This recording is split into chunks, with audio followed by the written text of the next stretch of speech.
Serving lunch और सामने रखा हुआ है एक पालक का पत्ता। आमतौर पर इसे आप खाने की चीज समझते हैं, लेकिन वॉरचेस्टर पॉलिटेक्निक इंस्टीट्यूट के रिसर्चर ने इसे हार्ट टिश्यू बनाने का एक सोर्स बताया। वो कैसे? पालक के पत्तों में जो वेसल्स होती हैं वो इंसान के ब्लड वेसल्स से काफी मिलती जुलती हैं। बस यही स्ट्रक्चर ने साइंटिस्ट को एक आइडिया दे दिया। WPI के शोधकर्ताओं ने पालक के पत्ते को डीसेलुलराइज किया, यानी इसके सारे प्लांट सेल्स हटा दिए और जो कुछ बचा वो एक मजबूत और डिटेल्ड सेलुलोज फ्रेमवर्क था। अब ये फ्रेमवर्क इतना मजबूत और सटीक है कि इंसानी हार्ट के टिश्यू इसे अपने आधार के रूप में इस्तेमाल कर सकते हैं। इस रिसर्च में बायो इंजीनियरिंग के क्षेत्र में एक नई दिशा मिली है और इसने मेडिकल साइंस को एक नया मोड़ दे दिया है। हार्ट बचाने में कैसे मदद करेगा पालक? जब किसी को हार्ट अटैक होता है तो हार्ट के कुछ हिस्सों में ब्लड सप्लाई बंद हो जाती है और वहां के टिश्यू मरने लगते हैं। अब ऐसे में ठीक होने के लिए ऐसे टिश्यू की जरूरत होती है जिनमें एक अच्छा ब्लड वेसल नेटवर्क हो, और ये काम पालक के पत्ते से लिया गया है। ये नया बायो इंजीनियरिंग तरीका बहुत अच्छे से कर सकता है।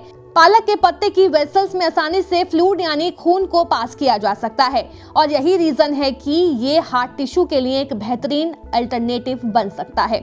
अब रिसर्चर्स ने इस फ्रेमवर्क पर इंसानी हार्ट के सेल्स उगाए और चौंकाने वाली बात यह हुई कि ये सेल्स न सिर्फ बढ़े बल्कि वो धड़कने भी लगे। इस एक्सपेरिमेंट से ये साबित हो गया कि अगर इस टेक्नोलॉजी का यूज बड़े पैमाने पर किया जाए तो ये दिल के ट्रीटमेंट के लिए एक गेम चेंजर साबित हो सकता है। इससे न सिर्फ हार्ट अटैक से बचाव हो सकता है बल्कि जिन लोगों को हार्ट ट्रांसप्लांट की जरूरत है उनके लिए भी एक नई उम्मीद का रास्ता खुल सकता है। क्यों खास है इनोवेशन? सस्टेनेबिलिटी। पालक के पत्ते का इस्तेमाल सिंथेटिक मटेरियल की बजाय किया जा सकता है जो इको फ्रेंडली और सस्ता है। इसके अलावा पालक बायोडिग्रेडेबल है जिससे ये एनवायरनमेंट के लिए सेफ है। Creative approach. इस रिसर्च ने साइंस और नेचर के बीच एक अंतर को खत्म करने का काम किया। नॉर्मली हम प्लांट्स को खाने तक ही सीमित रखते हैं, लेकिन अब यही प्लांट्स मेडिकल साइंस में एक बड़े चेंज की वजह बन सकते हैं।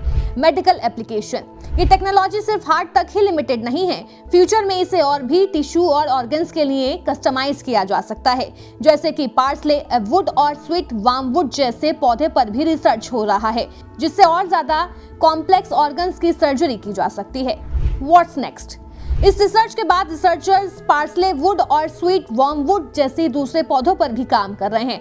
पार्सले की पतली डंडी आर्टरीज बनाने में मदद कर सकती है, जबकि वुड और वेस्कुलर सिस्टम बोन इंजीनियरिंग के लिए यूजफुल हो सकते हैं। अगर ये एक्सपेरिमेंट सक्सेसफुल होते हैं तो मेडिकल साइंस में एक नया रेवोल्यूशन आ सकता है। तो अगली बार जब आप सलाद बनाने बैठें तो याद रखिएगा कि ये पत्ते आपकी हेल्थ के लिए सिर्फ खाने तक ही नहीं बल्कि मेडिकल इनोवेशन में भी काम आ सकते हैं। ये बात सच है, हैरान करने वाली है कि कैसे नेचर का डिजाइन साइंस के नए सॉल्यूशन और ट्रीटमेंट का रास्ता खोल सकता है। आखिरकार ये रिसर्च न सिर्फ हमें एक होप दे रहा है बल्कि हमें ये भी बताता है कि नेचर में छिपी हुई काउंटलेस प्रोबेबिलिटीज का पूरा इस्तेमाल किया जा सकता है। ये नेचुरल प्रोसेस मेडिकल साइंस के हर पहलू में रेवोल्यूशन लाने की कैपेसिटी रखती है, और अगर ये टेक्नोलॉजी बड़े पैमाने पर लागू होती है तो आने वाले समय में हार्ट की बीमारियों को हराने में एक अहम रोल निभा सकती है।